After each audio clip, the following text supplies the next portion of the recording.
আজকে বানিয়ে ফেললাম আমার বাবার পছন্দের খুব রেসিপি একটা সর্ষে পোস্ত দিয়ে চাল কুমড়ো ভাজা।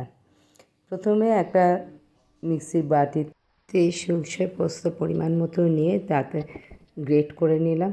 তারপরে আবার দুটো কাঁচা লঙ্কা একটু জল দিয়ে ভালো করে সেটাকে পেস্ট করে বানিয়ে তারপরে চাল কুমড়ো আমার বাড়িতে অর্ধেকটাই ছিল, সেই অর্ধেকটা চাল কুমড়োর খোসা ছাড়িয়ে নিয়ে সেগুলো মোটা মোটা করে কেটে এবং মাঝখান দিয়ে 4 পিস করে মাঝখান দিয়ে ফালি করে ভালো করে ধুয়ে নিলাম।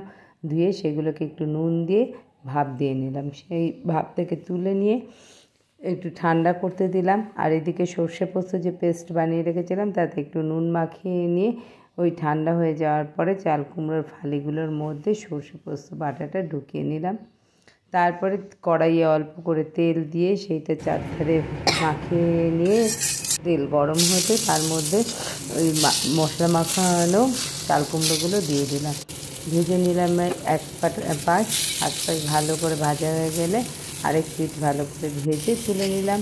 মাঝে মধ্যে একটুখানি কাঁচা সর্ষের তেল দিয়ে নিলাম। তৈরি হয়ে গেল সর্ষে পোস্ত দিয়ে চাল কুমড়ো ভাজা। গরম ভাতে দারুণ খেতে হয়েছিল।